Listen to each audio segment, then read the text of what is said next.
Poco tiempo después de fundar en 2007 Business Insider como medio de economía y tecnología en Estados Unidos, Henry Blodgett empezó a hacer una pregunta en las escuelas de negocio a las que le invitaban a dar conferencias. Esta pregunta era muy simple. ¿Cuál es el propósito fundamental de una compañía? Pues bien, la respuesta que recibió en aquel momento de forma más abrumadora fue que el propósito era ganar dinero para los accionistas o para los dueños. Bueno, es una respuesta válida, es una respuesta aceptable, aunque la idea que subyace solo beneficia a unos pocos, y sobre todo es una respuesta comprensible si pensamos en lo que había ocurrido en las 3 décadas anteriores. El cine lo reflejó muy bien en una película llamada Wall Street, en la que un personaje, Gordon Gekko, interpretado maravillosamente por Michael Douglas, nos hablaba de las maravillas de la codicia y de la avaricia. Y más recientemente, Jordan Belfort, el lobo de Wall Street, basado en un personaje real, nos explicaba de forma muy simple cuál era la idea del negocio: llevar el dinero del bolsillo del cliente a nuestro bolsillo. Y ya está. Pero vamos, que no hay que irse muy lejos en el tiempo, y esta vez basándonos en la realidad, para comprobar que seguir al pie de la letra esa respuesta puede llevar a situaciones realmente desastrosas. Por esta razón, Henry decidió en aquel momento tratar de establecer una respuesta mucho más completa a esa pregunta y, sobre todo, mucho más necesaria. Y esa respuesta fue la siguiente: el propósito fundamental de las compañías debe ser generar valor, y atentos que estoy diciendo valor, que no dinero, a los accionistas y también a los empleados, a los clientes y usuarios y a la sociedad en general. Volviendo otra vez al cine, hay una película que me encanta, Jerry Maguire, en la que un entregado Tom Cruise, que ejerce de agente deportivo sin escrúpulos, tiene de repente una revelación crucial, y es que lo importante son las personas y que debemos cuidar de ellas, y que debemos ser honestos con nosotros mismos y con los demás. Y hace un llamamiento. ¿Quién se apunta a esta nueva idea? Y es que el cambio de mentalidad no es sencillo, puesto que era una idea, esa primera respuesta, que había estado interiorizada en el mundo de los negocios durante muchísimos años. Es más, al pobre Tom Cruise, en la película, al principio, la única que le sigue es la chica, que está enamorada de él. Pero al final de la película confirma que lo más importante y, sobre todo, lo más gratificante es generar valor para las personas, mucho más que ganar dinero sin límite. Es más, de hecho, a Henry Blodgett, cuando empezó a contar esta idea, esta respuesta en los círculos de Wall Street, le decían de todo. Decían, ¿pero qué nos estás hablando, Henry? ¿De comunismo? Ya sabéis cómo se las gastan en Estados Unidos con estas cuestiones. Y es entonces cuando Henry decidió establecer un nombre que de alguna manera definiera de forma mucho más apropiada esa idea que él estaba proponiendo.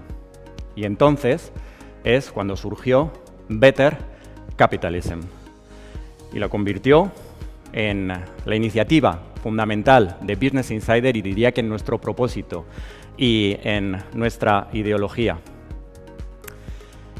Better Capitalism significa hacer un mejor capitalismo.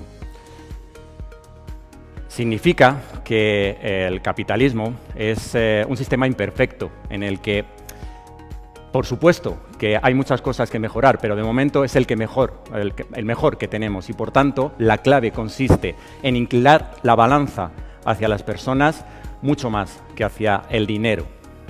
Significa ejercer un capitalismo responsable, en el que, por supuesto, las compañías tenemos que ganar dinero, y que no me oigan mis jefes alemanes decir lo contrario, y ser rentables para ser independientes y generar empleo y generar riqueza, pero no solo para unos pocos, y pensando sobre todo en el bien común.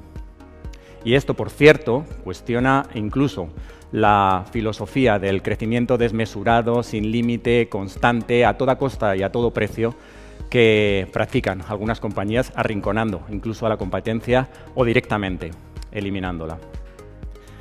Dejadme que para finalizar os dé 3 razones para ejercer este Better Capitalism.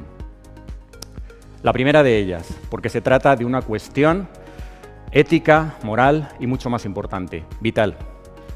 Las compañías somos en gran parte responsables de lo que ocurra en el presente y en el futuro, y tenemos el deber para las generaciones actuales y las venideras de impulsar un mundo más sostenible, más humano, más diverso y más inclusivo, en el sentido más amplio de todos estos conceptos.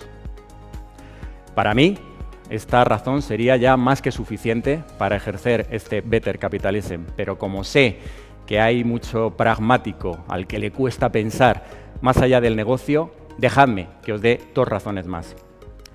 La segunda es que hay que cuidar de nuestros equipos, por muchísimas razones, entre otras porque las personas felices trabajan mejor, se comprometen más y rinden más.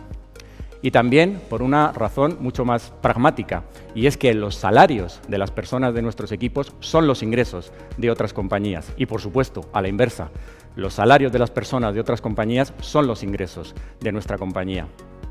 Por esa razón, cuidar de nuestros equipos y pagar salarios dignos y justos, al final, es bueno también para el negocio. Y la última, tenemos que pensar que la época en la que las personas se conformaban con recibir un buen servicio o un buen producto al mejor precio posible está cambiando.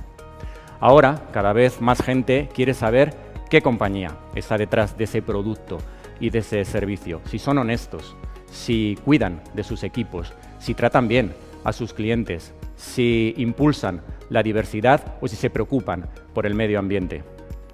En definitiva, esto ahora cada vez es más importante y llegará un momento en el que espero y deseo que sea incuestionable, por una razón muy sencilla, porque al final hacerlo depende del futuro de todos.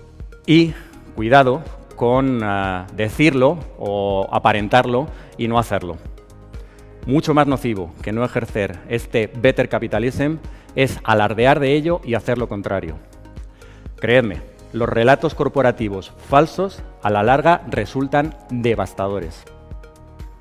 Por eso, desde Business Insider, donde, insisto, hemos convertido esta iniciativa en nuestro ADN, en nuestro propósito, yo diría que en nuestra ideología, impulsamos a todas aquellas compañías y les damos altavoz que ejercen este Better Capitalism desde todos los puntos de vista, cuidando de sus equipos, cuidando del medio ambiente, preocupándose de todas las personas, en definitiva, haciendo todo lo posible para crear una sociedad mejor. Y por eso hoy, después de 4 años y medio casi desde que lanzamos Business Insider en España, estamos realmente encantados de celebrar este primer encuentro alrededor de esta iniciativa y por eso agradecemos de corazón a todos nuestros invitados de hoy y a la colaboración de Ecolet a que nos hayan ayudado a ponerlo en marcha.